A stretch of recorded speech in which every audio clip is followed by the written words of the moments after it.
দেখেন, আপনি কিন্তু সংক্ষিপ্ত বক্তৃতায় মনের ভাব প্রকাশ করে ফেলেছেন। কারণ এই দেশটা তো টালমাটাল ছিল। অন্তর্বর্তীকালীন সরকারের সময় 14 লাখ লোন রেখে গেছে, এটা আওয়ামী লীগ সময় থেকে।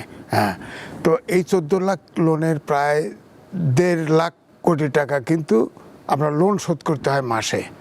হ্যাঁ, তো এরপরে এখন ধরেন একমাত্র প্রবাসী আয় ছাড়া ব্যবসা নাই, বাণিজ্য নাই, এক্সপোর্ট নাই, ডাইরেক্ট ইনভেস্টমেন্ট কিন্তু এই সরকারের সময় একটু বেশি আসছে। কেন আসছে আমার যুক্তি নাই, দেশটা তো ঠিক হয় নাই, ডাইরেক্ট ইনভেস্টমেন্ট কেন বেশি হলো এটা আমার ধারণা নাই। এখানে বিষয়টা হচ্ছে যে অর্থমন্ত্রী কিন্তু বলেছে দেশের অর্থনীতি ঠিক করতে কমপক্ষে 4 মাস সময় লাগবে। এখন সরকার কিন্তু IMF-এর কাছে লোন খুঁজতেছে অর্থ সংস্কার ব্যবস্থার জন্য। তারপরে ধরেন আমেরিকার সাথে চুক্তি করেছে, সেখানে ধরেন তেলের প্রবাহ ঠিক রাখবে, কারণ এখনো তো হরমুজ প্রণালী নিয়ে যুদ্ধ আছেই, তেল সংকট আরও বাড়তে থাকবে। সরকারের তরফ থেকে আমি যেটা বারবার বলি, আপনি যে কথা বলছিলেন যে অনেক মন্ত্রীদের অসংলগ্ন কথাবার্তা, অবাস্তব কথাবার্তা, এটা ঠিক ঠিক, কারণ এক মেসি কিন্তু গোল করতে পারবে না, পুরো টিম লাগবে। টিমটা কিন্তু ওরকম হয় নাই, এটা কিন্তু বলতে আমার কোনো আপত্তি নেই। কারণ অনেকেই কথা বলে সমস্যা তৈরি হয়, সমস্যার সমাধান হয় না। এগুলো আমি কাউকে ছোট করার জন্য রেফারেন্স দিতে চাই না, আপনার কথার সাথে আমি একমত। তবে কতগুলো জিনিস কিন্তু আছে, কারণ একটা উন্নত দেশে ধরেন ব্রিটেনে থেকে আসছে 17 বছর প্রধানমন্ত্রী, আপনি খেয়াল করে দেখেন তলে তলে কিছু সমস্যার সমাধান করতেছে, কিন্তু এগুলো দীর্ঘস্থায়ী হবে। ধরেন ট্রাফিক সিগন্যালে AI বসাই দিছে, এটা কি আপনার আমাকে বলে কইছে? বলে নাই তো। কিন্তু এখন দেখেন সব ট্রাফিক সিগন্যালে গাড়ি দাঁড়ায় থাকে, নিজে নিজে দাঁড়ায় থাকে, ফাইন করবে অটোমেটিক। আরেকটা দেখেন, এই সোসাইটিতে এই চাঁদাবাজি দুর্নীতি কিন্তু রন্ধ্রে রন্ধ্রে জাতীয়করণ হয়ে গেছে। অলরেডি QR কোড চালু করছে, QR কোড চালু করছে, তার মানে ক্যাশলেস সোসাইটি হবে। ক্যাশলেস, আলটিমেট ক্যাশলেস সোসাইটি যদি করা হয় তাহলে কিন্তু দুর্নীতি অটোমেটিক কমে আসবে। আপনার হাতের পকেটে যখন টাকা থাকবে না, টাকা রাখতে পারবেন না, তখন কিন্তু দুর্নীতির সংখ্যা কমে আসবে। তা আমি নিজেও লিখেছি যে দুর্নীতি হচ্ছে আমাদের দেশে সবচেয়ে বড় সমস্যা। দুর্নীতি যদি দূর না করা যায় তাহলে অগ্রগতির চাকা, গণতন্ত্রের চাকা কোনো কিছুই কিন্তু চলবে না। যেমন ধরেন অভ্যুত্থান ঘটে গেল, অভ্যুত্থানের শেষ দফা ছিল ফ্যাসিবাদের বিলোপ চাই। ফ্যাসিবাদের বিলোপ, মানবিক বাংলাদেশ নাই বা করলাম, কিন্তু গণতন্ত্র, আইনের শাসন, সুশাসন, এটা তো আশা করতে পারি। এটা আশা করতে হলেও কিন্তু সততা লাগবে। আপনি কোর্টে যান, কন্টেম্প হতে পারে, কিন্তু কিছু করার নাই। টেবিলে পয়সা না দিলে আপনার কেসের ডক লিস্টে নাম উঠবে না। আপনি যান, বাজারে যান,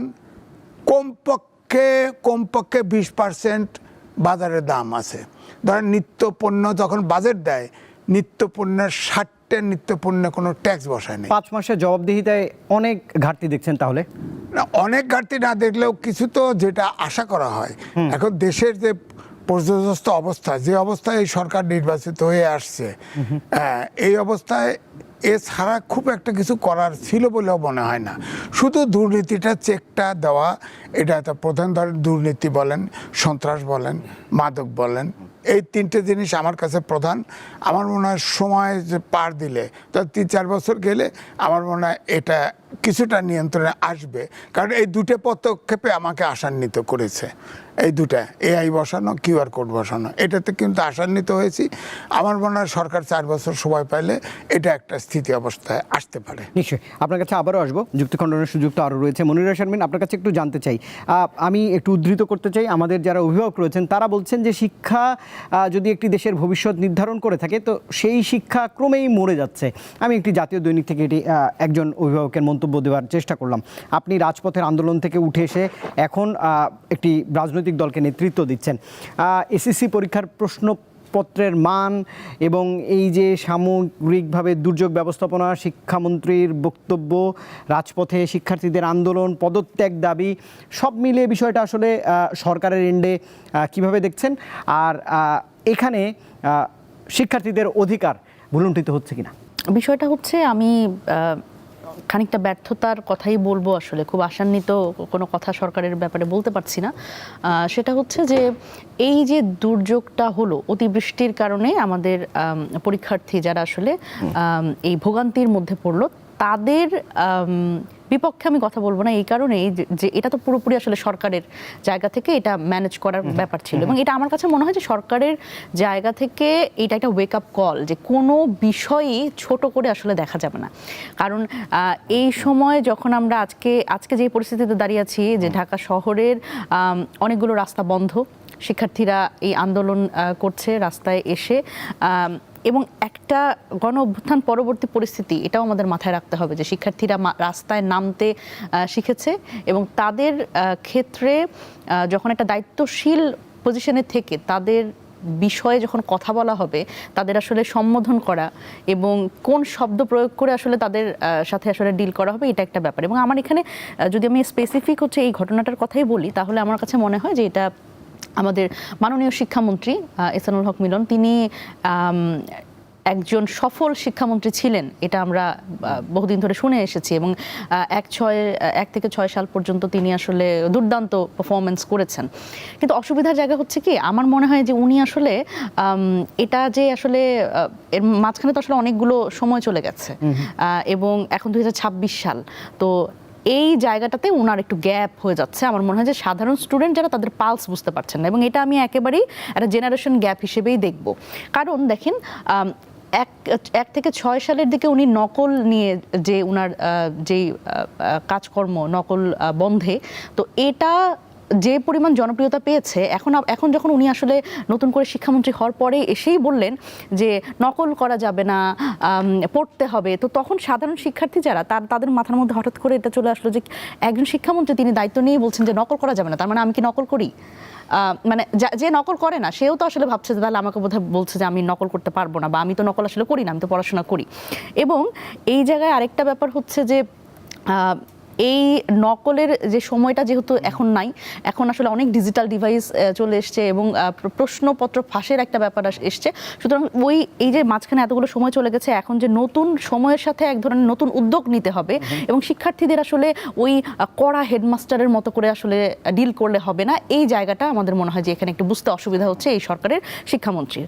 এবং সাধারণ শিক্ষার্থীদের সাথে তার যে আচরণটা, এটাও একটা খুব গুরুত্বপূর্ণ বিষয়। যে ধরেন একটা জায়গায় আমি যদি বলি যে এই রিসেন্টলি অতিবৃষ্টির কারণে যখন সকালবেলা ঘুম থেকে উঠে, এইচএসসি পরীক্ষা একটা খুবই গুরুত্বপূর্ণ পরীক্ষা, আমরা সবাই যখন দিয়েছি আমাদের তো টেনশনে খুবই বাজে অবস্থা হয়ে যায়। সকালবেলা ঘুম থেকে উঠে যখন দেখলো যে পরীক্ষা কেন্দ্র পর্যন্ত যেতে হচ্ছে, এত পানি ডিঙিয়ে কোনো গাড়ি ঘোড়া পাওয়া যাচ্ছে না, তাদের পরীক্ষার দেরি হয়ে যাচ্ছে, তারা পরীক্ষার হলে ঠিকঠাক পৌঁছাতে পারছে না, তো এই যে মনস্তত্ত্ব, এটা তো বুঝতে হবে যে একজন শিক্ষার্থী তিনি সারা বছর প্রিপারেশন নিয়েছেন, এবং তার জীবনের জন্য একটা গুরুত্বপূর্ণ পরীক্ষা, সেই পরীক্ষায় যাওয়ার সময় এই ধরনের ভোগান্তির মধ্যে পড়েছে, এবং সেই জায়গাটা তো আসলে অ্যাকনলেজ করতে সরকার ব্যর্থ হয়েছে।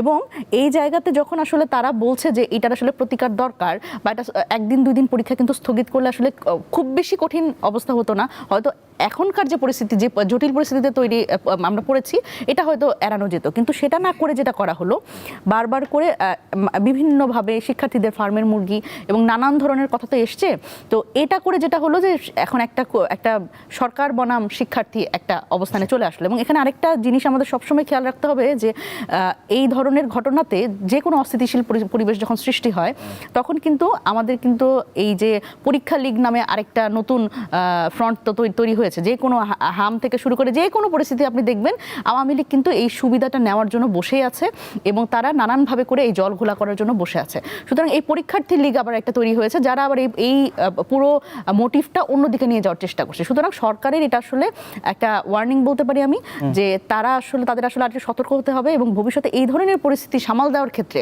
আরো সফিস্টিকেটেড ভূমিকা পালন করতে হবে, এবং এই পরিস্থিতি আসলে এই পর্যন্ত আসার জন্য যে তাদের যে দায়, এটা তাদের আসলে একটু মাথায় নিতে হবে। কারণ যখন সংসদে দাঁড়িয়ে শিক্ষামন্ত্রী বলছেন একটা গোমরা মুখ করে যে ভুল হয়ে গেছে, বা আমার যদি কোন এই বিষয়ে যদি কোনো ভুল হয়ে থাকে বা কারো যদি ব্যর্থতা, এই যদি কিন্তুর মধ্যে যখন পড়ে যাচ্ছে বিষয়টা, তখন কিন্তু আবার শিক্ষার্থীরা বলে যে কি ব্যাপার, দুঃখটাও তো দুঃখের মতো লাগতেছে না, মানে দুঃখ প্রকাশটাও আসলে দুঃখ প্রকাশের মতোই লাগা উচিত। শরীফুজ্জামান শরীফ, 5 মাসের মাথায় ব্যর্থতার দায় নিয়ে দুঃখ প্রকাশ করতে হচ্ছে, যেমনটা আজিজ ভাই বলছিলেন। 3 জনকে 3 রকমের প্রশ্ন করছি, আসলে টিম তেমন হয়নি, এই কোডটা আমি লিখে রেখেছি। মেসি কি একাই খেলবে? সঙ্গত কারণেই বোঝা যাচ্ছে যে মন্ত্রিসভার কথাই বলছেন। এই ধরনের বক্তব্য আমরা দেখলাম যে মাননীয় যোগাযোগ মন্ত্রী বা নৌ পরিবহন সেবার যে মন্ত্রী রয়েছেন, ঈদের সময় এরকম কিছু অসংলগ্ন বক্তব্য দিয়েছিলেন। এখন শিক্ষামন্ত্রী, টিমটা আসলে কেমন হয়েছে? 5 মাস অতিবাহিত হলো, ব্যর্থতার সুর কি এখনই? আর রাজপথে 5 মাসের মধ্যেই শিক্ষার্থীরা, এটি কি ইঙ্গিত দেয়?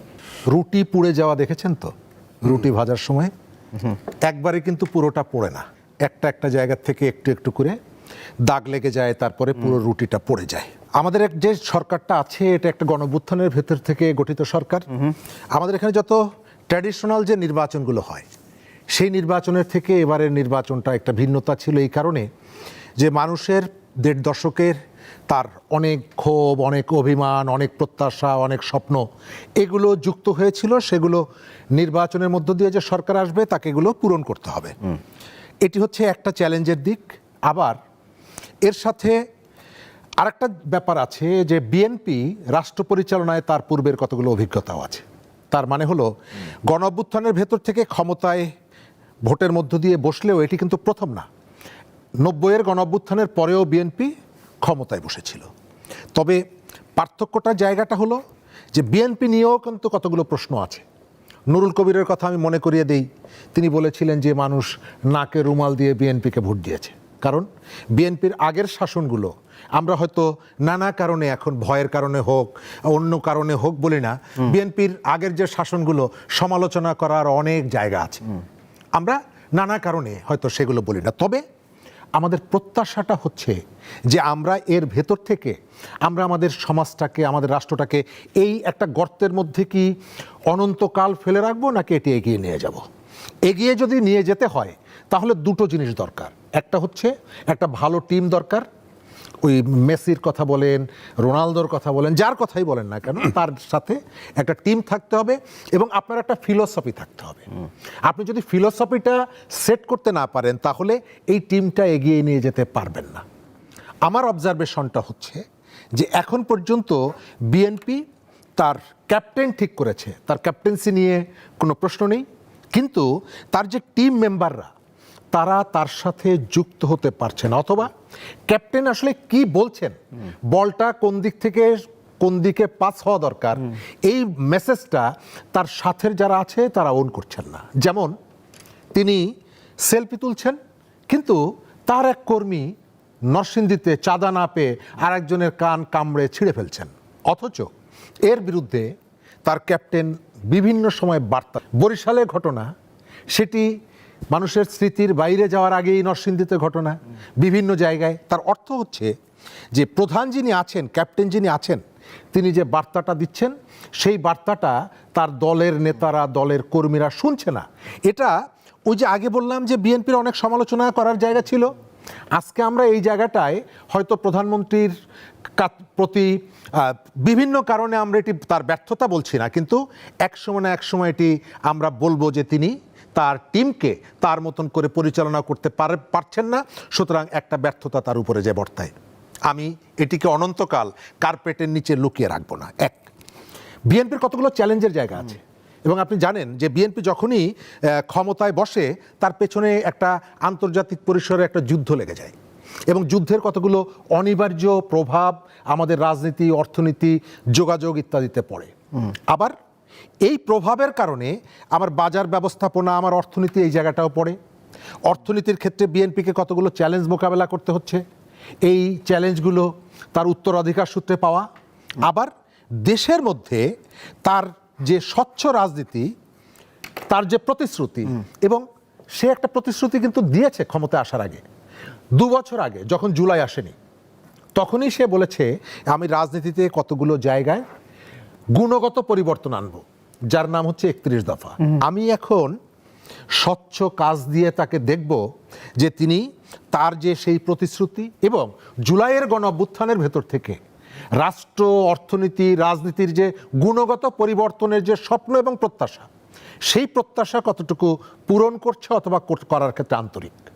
আমার কাছে কোথাও কোথাও মনে হয় যে অনেকগুলো কেবলমাত্র থিওরিটিক্যাল ডিসকাশন হচ্ছে, আলোচনা হচ্ছে। আপনি প্রশাসন দেখেন, অনেক জায়গায় আমি দলীয়করণ দেখছি, অনেক জায়গায় বিচার বিভাগের প্রতি এক ধরনের কি বলে প্রভাব বিস্তার করার মতন ঘটনা আমি দেখছি। একজন মানুষ সর্বোচ্চ আদালত থেকে জামিন নিয়ে জেল গেটে 5 বার 6 বার আপনি যখন অ্যারেস্ট করছেন তাকে, অন্তত বাড়ি যাওয়ার পর আরেকটা মামলায় আপনি অ্যারেস্ট করেন, কিন্তু যখন জেল গেটে আপনি অ্যারেস্ট করছেন তখন আমি যদি প্রশ্ন করি যে সর্বোচ্চ আদালত যে তাকে জামিনটা দিল, আপনি কি সর্বোচ্চ আদালতের প্রতি শ্রদ্ধাটা দেখালেন? তার অর্থ হচ্ছে যে এই ধরনের অনেকগুলো জায়গা আছে যে জায়গাগুলো ধরে প্রশ্ন তোলাও যেমন যায়, কতগুলো সন্তুষ্টিও প্রকাশ করা যায়। ভাই যেটি বলেছেন, ঢাকা শহরে মোটামুটি একটা শৃঙ্খলার জায়গা আসছে। প্রান্তিক মানুষের আমি অ্যাপ্রিসিয়েট করব, গত কয়েকদিন আগে শুনলাম যে 182 টাকা প্রতিদিন মজুরি পায় যে চা শ্রমিক, তার মজুরি বাড়ানোর আলোচনা হচ্ছে, প্রান্তিক মানুষের কথা ভাবা হচ্ছে। সেটা যেমন ঠিক, একই সাথে আমি একটা জিনিসের অনুপস্থিতি দেখি, সেটা হলো রাজনীতি আমি দেখছি না। রাজনৈতিক দল বিএনপি, আমি বিএনপির সরকারটাকে দেখছি, কিন্তু দল হিসাবে আমি নয়াপল্টন থেকে যখন আসি তখন কেবল নয়াপল্টন অফিসের সামনে বিএনপি দেখি, আমি সারা দেশে বিএনপি দেখি না। এম এ আজিজ, আপনার পর্যবেক্ষণ একটু জানতে চাই। আপনি তো যখন দেখেন যে একটা ভঙ্গুর দশা থেকে আপনি অর্থনীতি থেকে শুরু করছিলেন, কিন্তু আমি আপনাকে পরিসংখ্যান দিতে চাই। এই 5 মাসের মধ্যে খুন হয়েছে রাজনৈতিক কর্মী 100 জনের মতো। চাঁদাবাজির ঘটনা প্রকাশ্যে ঘটছে। 3 দিন আগে চট্টগ্রামে একটি বড় ঘটনা ঘটেছে, সেটি নজরে এসেছে। মাঠ প্রশাসনের কার্যকলাপ বা এখন পর্যন্ত কি অবস্থা দেখছেন, পুলিশ প্রশাসন, আইন শৃঙ্খলা পরিস্থিতি বা বিচার বিভাগ, যেমনটা শরীফুজ্জামান শরীফ বলছিলেন, এই বিষয়গুলোতে সরকার কি এখনও তেমন তোড়জোড় গ্রহণ করতে পারেনি, নাকি এই বিষয়গুলো উপেক্ষিত অবস্থায় থাকছে? না, এখনো সরকার নিয়ন্ত্রণে আনতে পারেনি। প্রত্যেকটা প্রশাসনের প্রত্যেকটা জায়গায় নড়বড়ে, সন্ত্রাস চলছে, ধরেন মাদক ব্যবসা চলছে। এখন গ্রামে বাংলায়ও ইয়াবা খায়, নারীরা ইয়াবা খায়। হ্যাঁ, আমি সাক্ষ্য দিচ্ছি, আমার গ্রামেই খায়। হ্যাঁ, তারপরে খুন এগুলো তো হচ্ছে। চাঁদাবাজি এখনো রেট বেড়ে গেছে, ঘুষের রেট বেড়ে গেছে, এগুলো সমস্যা তো আছে। এই সমস্যা দূর করতেও সময় লাগবে। আমি বলছি যে আপনি, কারণ ধরেন আমরা 4 জন আছি এখানে বসা, 4 জনের 3 জনই চাঁদাবাজি করি, আমি কি করে টেক দেবো একা? এরকম ব্যাপারটা এরকম হয়ে গেছে। সমাজের মানুষের মনোজগৎ পুরো পরিবর্তন হয়ে গেছে। একটু আগে মনিরা শারমিন বলল, যেমন এসএসসি পরীক্ষার ছাত্ররা নামছে, আপনার স্টেট যেহেতু জলাবদ্ধতা আছে, সোজা সবটা পরীক্ষাটা একটু পিছিয়ে দিলেই সমস্যার সমাধান হয়ে যেত। 1, 2 হচ্ছে ওখানে যে আন্দোলন হলো, আন্দোলনের স্লোগান উঠতেছে অটো পাস চাই। এই যুগে অটো পাস চাই মানে ভয়ঙ্কর দাবি, ভয়ঙ্কর দাবি। আবার ওখানে আপনাদের টেলিভিশনের সুবাদে দেখলাম যে এসএসসি পাশের ছেলে বসে নাই তো ওখানে দেখি যে ইউনিভার্সিটির ছেলেরা বসে আছে। এরা কারা যে অটো পাস চায়, যে আপনার সহজ চায়? বোর্ডে মন্ত্রী বলছে কড়া গার্ড হবে, তারা বলছে একটু সহজ গার্ড দিক। এগুলো কি হলো? চতুর্থ বিজ্ঞানের যুগে, যেখানে বিজ্ঞানের প্রযুক্তির পিছনের লোক দরকার। আমি নিজে লিখেছি যে আমাদের দেশে বুয়েট সহ একটি প্রতিষ্ঠানও, শিক্ষা প্রতিষ্ঠানও আপনার এই চতুর্থ শিল্প বিপ্লবের উপযোগী না।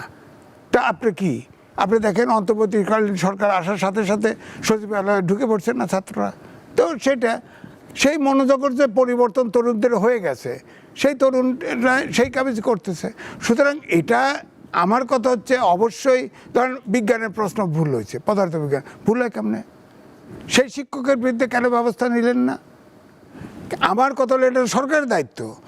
ফিজিক্সের কোশ্চেন, এটা অঙ্কের মতো কোশ্চেন, আমি ফিজিক্সের ছাত্র, সেটা যে ভুল করে কোশ্চেন, তার তো মাস্টারি করা উচিত না।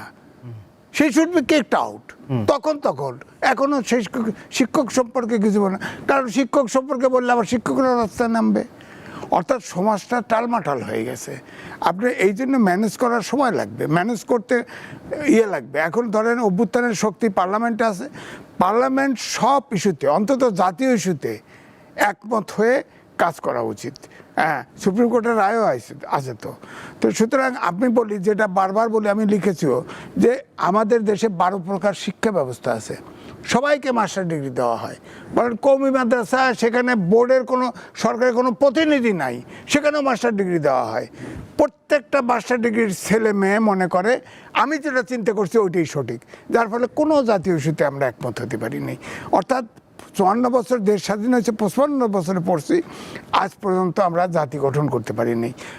আমি প্রায়ই বলি, পাকিস্তানের সাথে ক্রিকেট খেলা দেন, বাংলাদেশের লোক পাকিস্তানের সমর্থক পাবেন, ভারতের সাথে খেলা দেন, ভারতের সমর্থক পাবেন। এরকম অভাগা জাতি আছে, মুক্তিযুদ্ধ করে দেশ স্বাধীন হয়েছে, এরকম অভাগা জাতি পাবেন। অর্থাৎ কেউ দেশ স্বাধীন হওয়ার পরতে কোনো সরকার জাতি গঠনের চেষ্টা করে নাই। আমি এই জন্য পরিষ্কারভাবে বলছি, এসএসসি বা ইন্টারমিডিয়েট পর্যন্ত একমুখী শিক্ষা হওয়া উচিত জাতীয় সরকার গঠন, জাতি গঠন করার জন্য। আমরা তো ধরেন পাকিস্তান আমলে পড়ছি, আদর্শ লিপি পড়ছি, লেখাপড়া করে যে গাড়ি ঘোড়া সে, এখন হয়েছে উল্টা, লেখাপড়া করে যে গাড়ি চাপা পড়ে সে। বলেন উল্টাটা হয়ে গেছে, কোনো নৈতিক শিক্ষা নাই, কোনো কিছু নাই। এক পক্ষ আছে ধর্ম শিখলেই নৈতিক শিক্ষা হয়, ধর্ম শিক্ষা নৈতিক শিক্ষা হয় কেন? মাদ্রাসা, মক্তব, সব জায়গায় তো বলাৎকার হচ্ছে, ধর্ষণ হচ্ছে, ওটা কি নৈতিক শিক্ষা নাকি?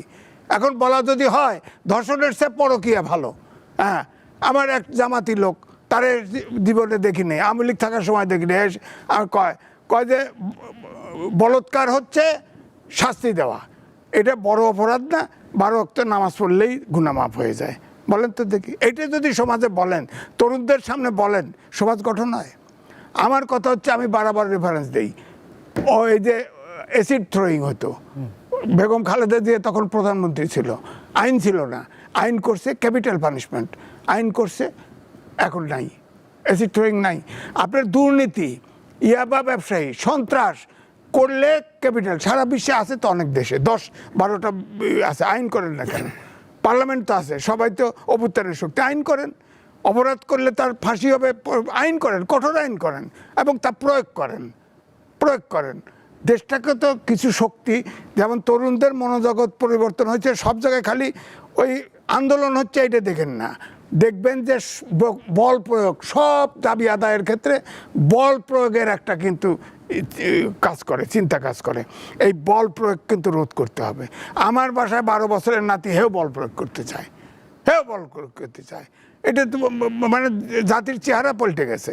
এটা তো, আমি তো আজকে মনিরা শারমিন এখানে বসে আছে, আমি তো জানতাম যে যদি ইউনূস সরকার টাইমলি দিত, ইলেকশনটা দিত, তাতে ও তো মন্ত্রী থাকতো, তরুণরা ক্ষমতায় যেত। তাদেরকে বিতর্কিত করছে ইউনূস সরকার, বিতর্কিত করছে তো, বলছে সবাই উদ্যোক্তা হও। কি উদ্যোক্তা হবে? ব্যবসা কোথায় বাংলাদেশে? উদ্যোক্তা হবে কোথায়? হ্যাঁ, এখন প্রধানমন্ত্রী ওই দিন বললো যে ওই ঢাকা ইউনিভার্সিটি যা উদ্যোক্তা হইতেছে। উদ্যোক্তা হবেন কেন? বিজ্ঞানের যুগে আপনি কম্পিউটারে, রোবটে অপারেশন হয়, রোবটের চালানোর পিছনের ডাক্তারটা দরকার, পিছনের প্রোগ্রামার। আপনি রোবট বানায় কি করবেন? রোবট উদ্যোক্তা বানায় কি করবেন? ব্যবসা দেবেন কোথায়? যারা পুরনো ব্যবসা, তাদের তো ব্যবসা নাই, তারাই তো ব্যবসা করতে পারতেছে না। সুতরাং জাতি গঠন করেন, শিক্ষা যতই বলেন রুথলেস হয়ে এই শিক্ষা অর্থাৎ জাতি গঠনটা করতে হবে, না হলে আমরা কোনো নিস্তার পাবো না। নিশ্চয়ই। মনিরা শারমিন, আপনারা যে রাজনৈতিক দলটি যেই স্বপ্ন নিয়ে গড়েছিলেন, সেই দল এখন সংসদে রয়েছে। আপনার সিনিয়র নেতৃবৃন্দ তারা সংসদে বিরোধীদের যে চেয়ার, সেখানে বসেন। এই যে সরকারের 5 মাস, সরকারের ভুল ত্রুটিগুলো আপনারা বিরোধী দল হিসেবে মূল্যায়ন করেন কিনা, বা আপনাদের সোচ্চার ভূমিকা আমরা কি দেখতে পাচ্ছি? আপনার কি মনে হয় দেখতে পাচ্ছেন না? আমার তো মনে হয় দেখতে পাওয়ার কথা। কারণ বিরোধী দল হিসেবে, এটা কিন্তু শুধুমাত্র আমি বলছি না, অনেকেই এই মূল্যায়নটা করেছে। সেটা হচ্ছে যে বিরোধী দল হিসেবে যে এনসিপির যে 6 জন এবং এখন 2 জন যুক্ত হয়েছে সংরক্ষিত নারী আসনে, এই তরুণদের কথা জনগণ অনেক বেশি কানেক্ট করে, এবং বিরোধী দল হিসেবে তারা যেই জায়গাগুলোতে আসলে বিরোধী দল হিসেবে প্রশ্ন তোলার কথা এবং জবাবদিহিতা চাওয়ার কথা সরকারকে, আমাদের এনসিপির যারা আছেন সংসদ সদস্য তারা এই কাজটা করেন। এবং এটা শুধু আমি বলছি না, অনেকেই বলেন, সাবেক একজন বিএনপির নেত্রী এবং এখন স্বতন্ত্র সংসদ সদস্য জনাব রুমিন ফারহানা, উনিও বলছিলেন। কারণ উনি বলেন যে যখন হয়তো উনি একটা বিষয় উত্থাপন করছেন, সেখানে হয়তো এই 6 জনকে শুধু উনি পাচ্ছেন সাথে, কিন্তু হয়তো অন্য বিরোধী দলের যে আরও যে বাকিরা হয়তো জামাতের যারা সংসদ সদস্য তাদের অনেককে ওনারা পান না সাথে।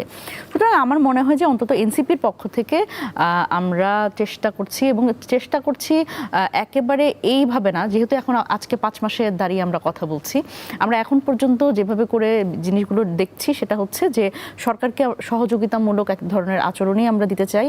এবং সরকারের এই এখন তো বাজেট অধিবেশন গেল, বাজেটে যেই জায়গাগুলোতে আসলে অসংলগ্নতা এবং বাজেটটা আসলে বাস্তবায়ন প্রক্রিয়া নিয়ে অনেক বেশি প্রশ্ন আমাদের পক্ষ থেকে তোলা হয়েছে, এবং বাজেটে রাজস্ব আসলে কোথা থেকে আসবে এই প্রশ্নগুলো যেরকম করে তোলা হয়েছে, সাথে সাথে একটা বাজেট আসলে উৎপাদনশীল বাজেটে না গিয়ে আমরা আমদানি নির্ভর একটা বাজেটে যাচ্ছি কিনা এই প্রশ্নগুলোও কিন্তু জনাব নাহিদ ইসলাম, আমাদের মাননীয় সংসদ সদস্য এবং এনসিপির আহ্বায়ক, তিনি কিন্তু তার বক্তব্যে স্পষ্ট করেছেন এবং এই প্রশ্নগুলো তুলেছেন। কারণ আমরা আসলে যেই একটা ভঙ্গুর অর্থনীতির মধ্যে এখন আছি, যেখানে আসলে ব্যাংকগুলো লুটপাট হয়ে গেছে, এবং তারপরেও দেখলাম যে আসলে সরকারের কিন্তু সেরকম খুব বেশি হেলদোল নেই যে ব্যাংক খাতটাকে আরও একটু ভালো অবস্থায় নিয়ে যাওয়া। যেমন দেখেন IMF এর ঋণ নিয়ে তো আমরা দেখলাম যে ব্যাংকিং খাতে সংস্কার যেহেতু করছে না, এবং দেখেন যখন আমরা বলেছি যে 18 ক একটা ধারা যুক্ত করে সেটা এরকম হলো যে ব্যাংকগুলো আবার সেই মাফিয়াদের হাতে ফিরিয়ে দেওয়ার যে একটা প্রবণতা,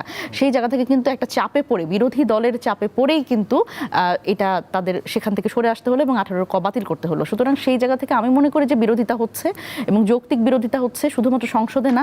আমরা চেষ্টা করছি রাজনৈতিক দল হিসেবে এনসিপি, আমরা এই জুলাই মাসেও যে আমাদের যে কর্মসূচি রেখেছি, একেবারে উপজেলা পর্যায়ে আমরা যে কর্মসূচি রেখেছি জুলাই পদযাত্রায়, সেখানেও কিন্তু আমাদের এজেন্ডা খুব গুরুত্বপূর্ণভাবে আমি বলতে চাই, সেটা হচ্ছে বিচার, কর্মসংস্থান এবং এই গণভোটের রায় বাস্তবায়ন। এবং এটার সাথে আমরা আসলে জনগণকে কানেক্ট করার চেষ্টা করছি, জনমত গঠনের চেষ্টা করছি, যে রাজনৈতিক দল হিসেবে, বিরোধী দল হিসেবে আমাদের যে দাবিগুলো সেগুলো মাঠ পর্যায়ে থেকেও যে জানান দেওয়ার একটা ব্যাপার, সেটা আমরা মাঠ পর্যায়ে থেকে চেষ্টা করছি। নিশ্চয়ই।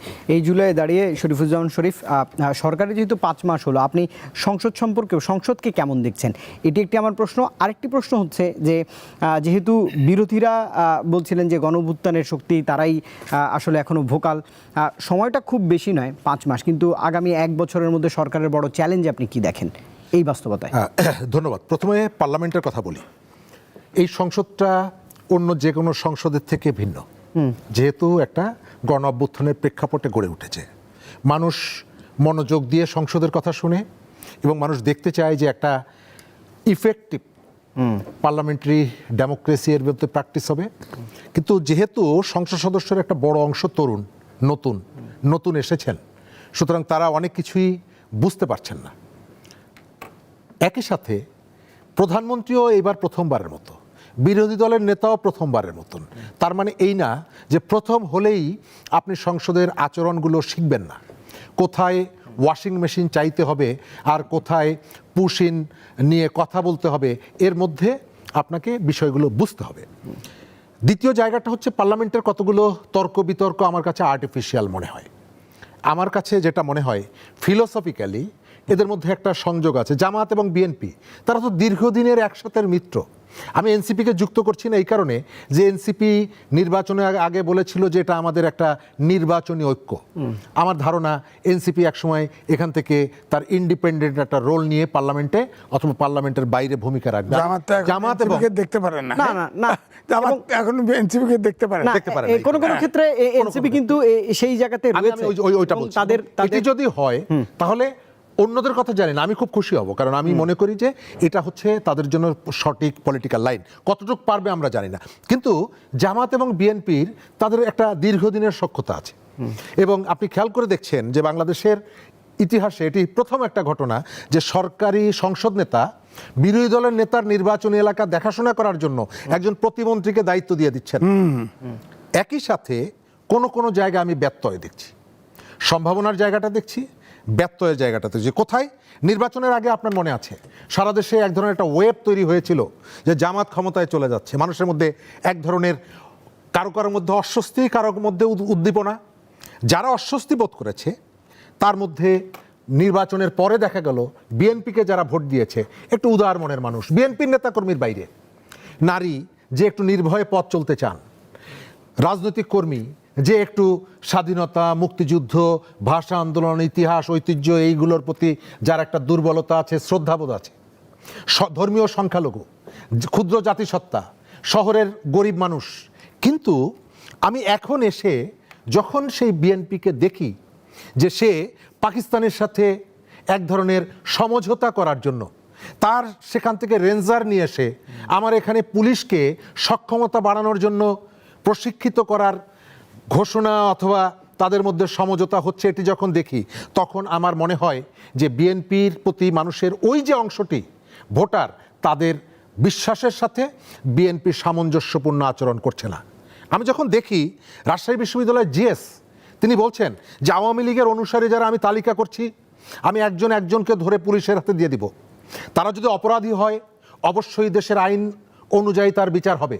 আপনি যখন ব্যক্তিগত উদ্যোগে অথবা কোনো একটা প্রতিষ্ঠানের দায়িত্ব পেয়েছেন বলে আপনি যখন একজন শিক্ষককে পুলিশের হাতে তুলে দেওয়া মানে হলো যে আপনি আবার সেই মবকে ইনভাইট করে নিয়ে আসছেন। বিএনপি এই বিষয়গুলোকে যদি না নজর দেয়, বিএনপি এই বিষয়গুলোকে যদি ডিল না করে এবং প্রশাসনে আইন শৃঙ্খলা প্রতিষ্ঠায় তার যদি কর্তৃত্ব প্রতিষ্ঠা করতে হয় তাহলে এই বিষয়গুলোকে তার সিরিয়াসলি মনোযোগ দিতে হবে। আমি এই মুহূর্তে বিএনপির চ্যালেঞ্জের জায়গায় দেখি আইন শৃঙ্খলা পরিস্থিতি, আমাদের আইন শৃঙ্খলার জায়গাটা খুবই ভঙ্গুর। এবং আপনি শুধু শহরে না, গ্রামের বউ আমি অনেক জায়গায় জিজ্ঞেস করেছি, জেলা বা থানা শহরে যে পরিবারে একটা কিশোরী কন্যা আছে সেই পরিবারটা নিশ্চিন্তে ঘুমাতে পারে না, তার মেয়েটা স্কুলে যাবে এবং ফিরে আসবে, এই সময়ের মধ্যে ওই পরিবারটা একটা প্রচণ্ড মানসিক অস্থিরতার মধ্যে থাকে, কারণ সামগ্রিক অবস্থা খুব একটা সন্তোষজনক না। কর্মসংস্থান, আপনাকে শুধুমাত্র উদ্যোক্তা হয়ে যান এটি বললেই হবে না, কর্মসংস্থানের জন্য সৃষ্টি করার জন্য আপনার সহায়ক পরিবেশ এনশিওর করতে হবে। চট্টগ্রামে আমরা যেটা দেখলাম, প্রতি এই মুহূর্তে 2 কোটি টাকা এবং প্রতি মাসে 10 লক্ষ টাকা, এই ঘোষণাটা যে এর সাথে যারা যুক্ত তাদের বিরুদ্ধে যদি আপনি শক্ত ব্যবস্থা নিতে না পারেন তাহলে কর্মসংস্থানের পরিবেশ আপনি এনশিওর করতে পারবেন না। কারোরই ইচ্ছা হবে না এখানে ইনভেস্ট করার জন্য, দেশ অথবা দেশের বাইরের। দলের মধ্যে যে খাই রাজনীতি, বিএনপির একটি অংশ, বিরাট একটি অংশ এখনো খাই রাজনীতি থেকে বের হয়নি। আপনি খেয়াল করে দেখবেন এখান থেকে যতই দৃঢ়তা দেখান না কেন তারা চাঁদাবাজির থেকে শুরু করে নানা রকম, আমি সবার কথা বলছি না, কিন্তু এটা সত্য যে সরকার যদি দৃঢ় হয় তাহলে এটি বন্ধ করা যায়। আর বেসিক যে জায়গাটা গণ অভ্যুত্থানের রেখাপাত ঘটেছিল, বৈষম্য বিরোধিতা, সেই বৈষম্য যদি আপনি দূর করতে না পারেন, এক অঞ্চলের সাথে আর এক অঞ্চলের, এক সময় আমরা সব দেখেছি গোপালগঞ্জ কেন্দ্রিক, এখন দেখছি সবকিছু বগুড়া কেন্দ্রিক। ঢাকা থেকে এই স্বল্প সময় শিবগঞ্জ, হ্যাঁ, আপনি বগুড়াতে একটা বিমানবন্দর আমি প্রয়োজন মনে করি না, এটা আমি অনেস্টলি বলছি। আমি মনে করি যে সেখানে হিমাগার দরকার, আমি মনে করি যে সেখানে অন্য ইন্ডাস্ট্রি দরকার যেখানে বিপুল সংখ্যক বেকার তরুণকে আপনি কাজ দিতে পারেন। এই যে আগে এটি হয়েছে এখন এটি হবে, আমি মনে করি যে এই প্র্যাকটিস থেকে আমাদেরকে বেরিয়ে আসা দরকার, কারণ যে সুযোগটা আমরা পেয়েছি সেই সুযোগটা আস্তে আস্তে করে হাতছাড়া হয়ে যাচ্ছে। মনিরা শারমিন, আরেকটি বিষয় আপনি নিশ্চয়ই লক্ষ্য করেছেন, আমরা প্রায় এই 2 জুলাই পার করে, মানে আমি 2 বছরের কথা বলছি, বিচার বা গণঅভ্যুত্থানে যারা শহীদ হয়েছেন, যাদের প্রতি নির্মম নির্যাতন হয়েছে, যারা দোষী তাদের বিচারের অগ্রগতি আপনি দেখেন কিনা, সেটিতে সরকারের কোনো এক ধরনের কি বলবো যে খামখেয়ালিপনা আপনি দেখেন কিনা, আর সংস্কার নিয়ে তো আপনারা সবসময় সরব, সেই সংস্কারের রূপরেখাতেও কোনো ঘাটতি রয়েছে কিনা? বিচারের বিষয়টা বলি, সেটা হচ্ছে যে বিচার আসলে হতে হবে, এবং আমরা দেখছি যে শেখ হাসিনাকে অপরাধী প্রত্যর্পণ চুক্তি অনুযায়ী ভারত আজকে বলেছে যে সেভাবে করেই তারা ফেরত পাঠাবে। তো এই জায়গা থেকে তো আমরা সরব আছি এবং পররাষ্ট্র মন্ত্রণালয় থেকে তো বারবার করে চিঠি দিয়ে তাদের প্রেশারাইজ করা হচ্ছে, আমরা দেখছি। কিন্তু এখানে যেটা অসুবিধার জায়গা সেটা হচ্ছে যে অন্যান্য যারা শেখ হাসিনা শুধু না, তো তার সাথে আরও যারা ছিল, তো তাদের আসলে এই বিচারিক যে জায়গাটা এবং সেটার কি অগ্রগতি, সেই জায়গাতে কিন্তু আমরা দেখছি যে একটা ধীর গতি। এবং আজকে আমি যদি বলি যে আজকে আন্তর্জাতিক অপরাধ ট্রাইব্যুনালের যিনি চিফ প্রসিকিউটর আমিনুল সাহেব, তিনি আজকে বলেছেন যে এই যে 1400 শহীদের কথা আমরা বারবার বলছি, শহীদের সংখ্যা আরও বেশিও হতে পারে।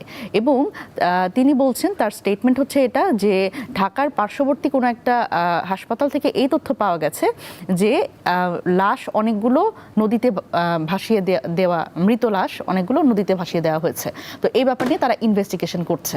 সুতরাং দেখেন, এই মানে যে শহীদের কথা বলছি, শহীদের সংখ্যা তার মানে আরও বেশিও হতে পারে।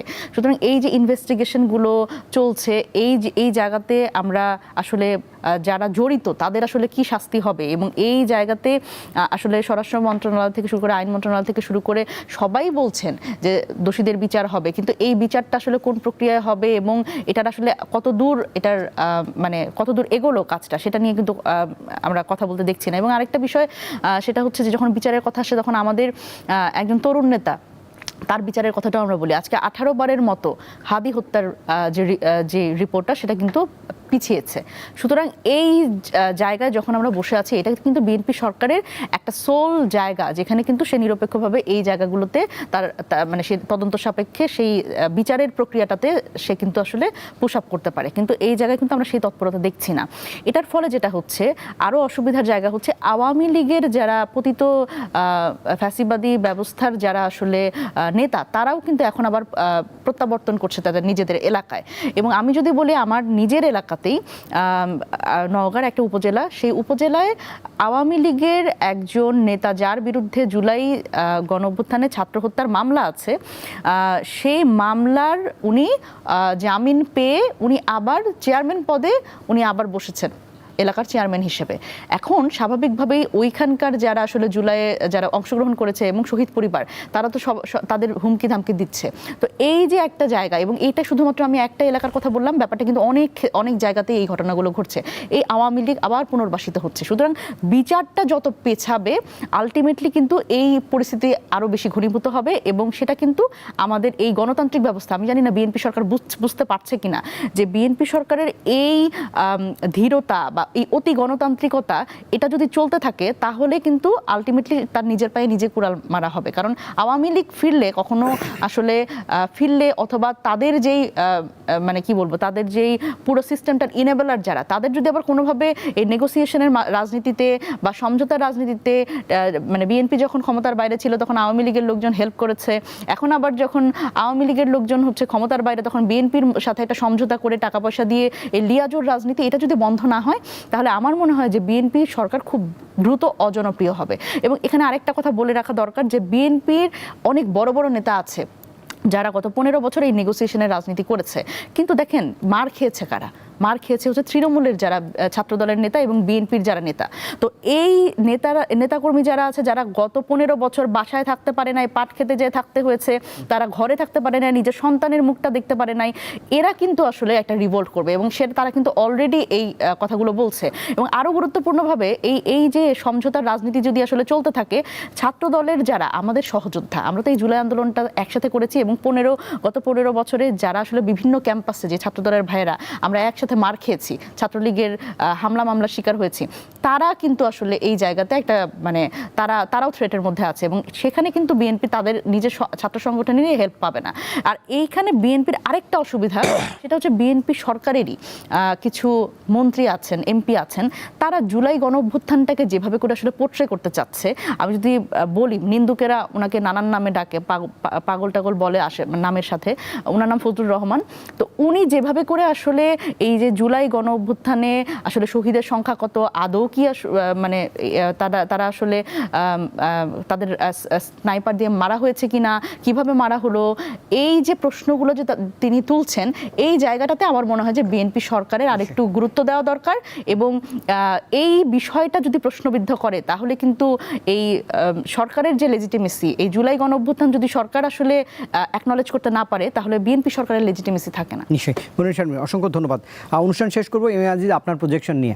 আমি একটু জানতে চাই যে আওয়ামী লীগ রাজনীতিতে এখনও কতটা ফ্যাক্টর, কতটা পাল্টা চ্যালেঞ্জ দিতে পারে বর্তমান সরকারকে, শেখ হাসিনার প্রত্যাবর্তন এবং বিচার, এবং সবশেষ আপনি বলবেন গুপ্ত রাজনীতি এখনও রয়েছে কিনা।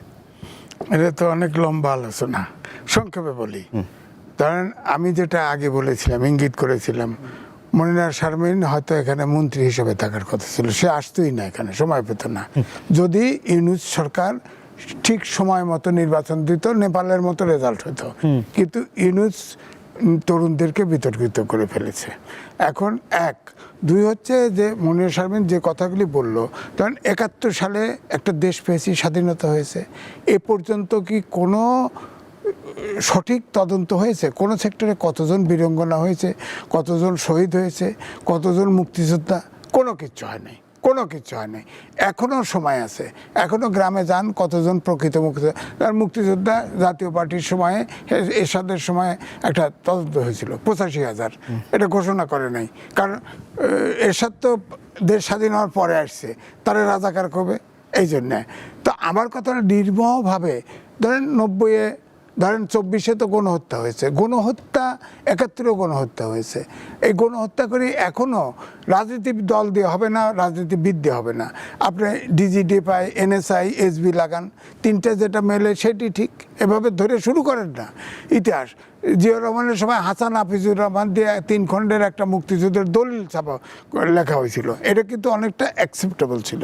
এটা কি আর একটু রিচ করতে পারতো, সমস্যা নাই।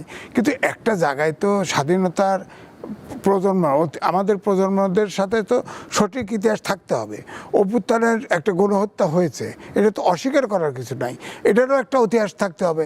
অনেকেই তো আছে, আমার জানা মতে আছে, যে ওই অভ্যুত্থানে সে আহত হয়েছে, সে এখন এই অভ্যুত্থানের